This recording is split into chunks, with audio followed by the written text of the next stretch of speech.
Morning, friends. Welcome to the farm. Thursday morning, here we go. So I was watching a bit of Tucker Carlson, and he had a professor on there that he's busy interviewing with regards to cannabis testing that they did on certain individuals. The aim of the testing was to see the effects of cannabis on the human brain, and it is something that I'm trying to walk around spiderwebs here. And it is something that I've always been interested about. Not that because I can't use cannabis. I've tried it once a couple of times, and yeah, it just makes me so horribly sick. I just can't.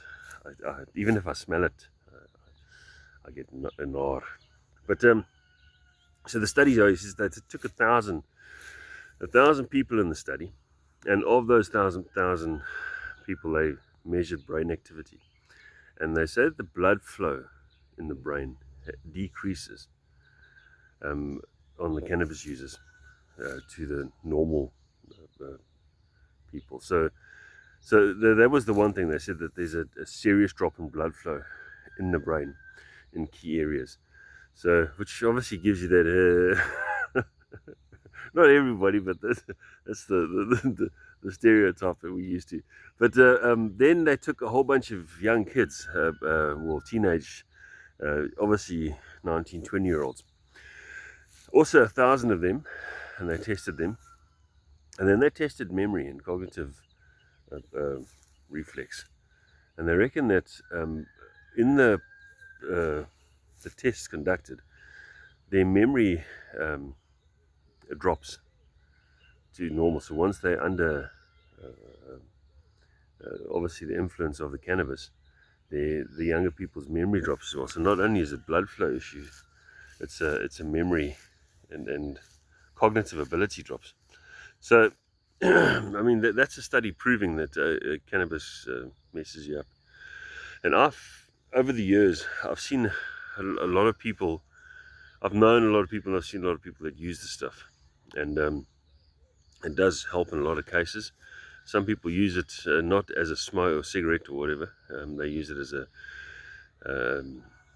concentrated drug for pain and so on.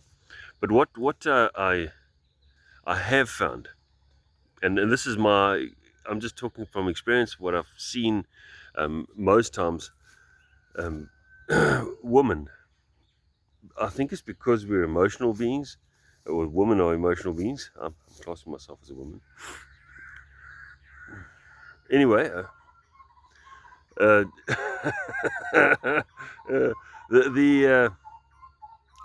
they seem to be affected more emotionally. So with guys, you can sort of see that they'll have a joint or whatever, and then they get on their pluck, and they carry on doing whatever they do. Mood setter, you know what I mean? So if they're in a mood for working, they'll flip and get in a graft. If they're in a mood for lazing around, they just laze around the whole bloody day. But the ladies seem to be affected mentally. Their stability mentally is affected, from what I've seen. And this is just my opinion. This is what I've seen. I've seen how mixing that now, if you really want to make a poisonous cocktail for a woman, give her some opioids. Give her some painkillers, and then after she's had a few painkillers, give her a joint. That will mess her up good and proper. That's almost insane asylum and stuff. Trust me, I've seen it. I've witnessed it. Mix opioids with cannabis, and you're poked. Anyway, how's that for a charming subject this morning? So I'm walking around in between the trees, ducking all the spider webs. So don't do drugs, folks. Don't do drugs. I've got a lot of mates that have tried it over the years, and luckily none of them has really stuck. But it is a. They used to call it the gateway drug. I don't think it's a gateway drug. It's a drug on its own. It's mixed with opioids and things like that. It can really mess you up good and proper.